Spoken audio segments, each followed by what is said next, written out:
Jason emailed us, I should point this out, at questions@askjoedimatteo.com. Questions@askjoedimatteo.com. That is how you can get your question on the show. Jason emailed and said, I recently started working out. Protein powders seem to, well, here we go, back into this. Protein powders seem to range from expensive to super expensive. Why should I favor one over the other? The amounts of protein in each seem to be about the same. Yeah, protein supplementation is I would say not essential for everybody, just kind of right off the rip there. But if you are somebody who wants to use it to replace a meal, or you struggle with hitting maybe your protein target throughout the day, I think having whey protein or some sort of protein is a great tool, something great to have in the pantry, something to draw, something to have just kind of on hand at all times, not necessarily needing to use it every single day. It is also the type of supplement, just to, further expand upon the question here. Yeah. They're everywhere. They range wildly in pricing. They range wildly in the form, flavor. Yeah. They added these things and they put a bunch of this specific amino acid from it. And this one doesn't have any amino acids listed. It can be a little bit daunting. Amino acids. Am I right in thinking that amino acids are the effectively types of protein? Is that right? Yeah. So your amino acids are what make up the broad protein. Okay. So when you ingest a protein source, your body assimilates the nutrients into its, kind of constituent amino acid parts. Okay. And so segueing into the amino acids, you will always want to look on the label to make sure that it lists the amino acid profile, because there are instances where there is sometimes amino acid spiking, where they just like put a ton of glutamine or a ton of this amino acid in there to beef up the quantity, when really there's not a super compelling argument for use. Mm-hmm. Also, what you're looking for is mainly the leucine component. Okay. So leucine is the main driver of muscle protein synthesis, which in some of our other videos, if people are interested, they can watch that one. There's a Thorn whey protein video, which goes in a little bit more detail, and I want to say that it's still fairly current, and it would still be relevant. So, anyways, leucine is key. You want to have anywhere from like 2 to 3 grams in the product. That's enough essentially to drive muscle protein synthesis.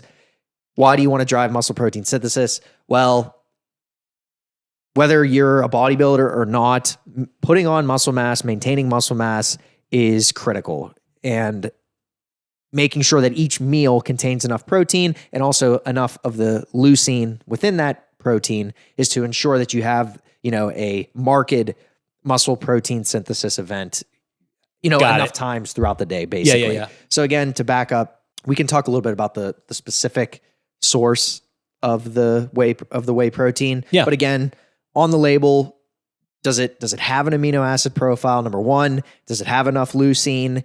And third part of it again would just be what kind of whey is it? There's 3 or 4 types out there. I didn't realize there were different types of whey. Yeah, and at the end of the day, they're all very bioavailable. Okay. And that's whey isolate, whey concentrate, and then there's a hydrolyzed whey. And so concentrate, I would say if you're somebody that is a little more sensitive to dairy, there's a chance that the whey concentrate might irritate your stomach a little bit, but it may not. So in that case, you would want to try something like an isolate form. Okay. And that is essentially just has the protein, the whey portion sort of distilled down to its like final form. Right, because the whey is, what you're saying is it's all dairy sourced. Mm-hmm. I assume, is it using milk or something like that? Exactly. Okay, exactly. So it's actually, the whey is actually technically a dairy food product. It's derived from the cheese making process. Okay. So curds and whey. Yes. I knew that. Exactly. And so some of that's in the video too, which I need to brush up on myself. Okay.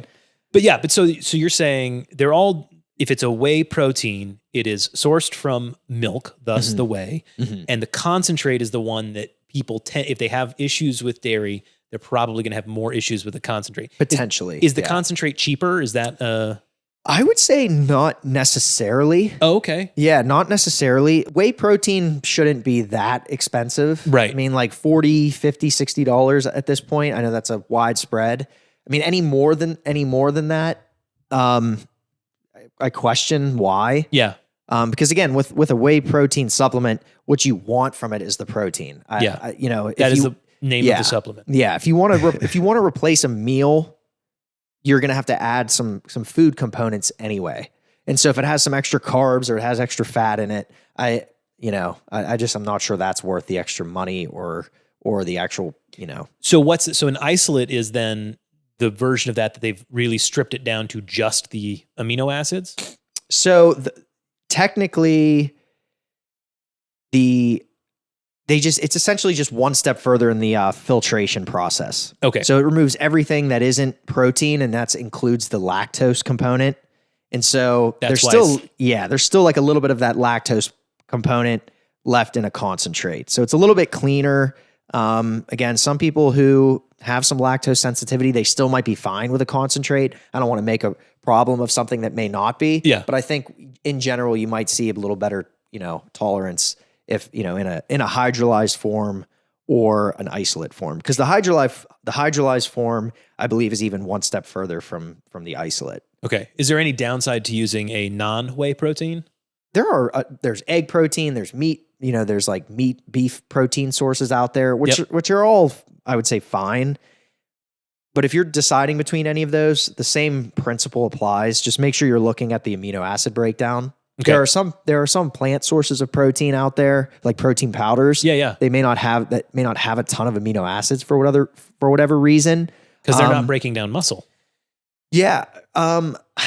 I don't know. Interesting. Let me think about that. There's really no excuse for like a plant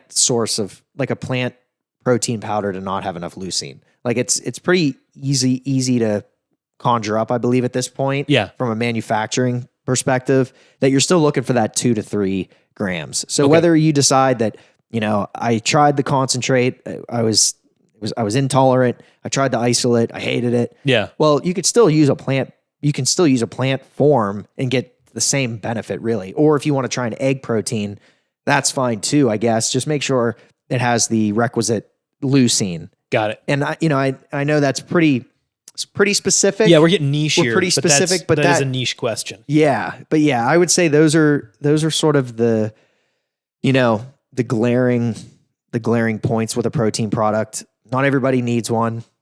It's certainly a good idea to have it on hand. Yeah. It's a high quality, highly absorbable form of protein and should be relatively affordable, given it's something you're probably not going to have to use every day, especially if you're eating enough otherwise. Fair enough. In your diet. Fair enough. And check out the Thorn video, because the past version of myself probably explains some of that a little bit. So.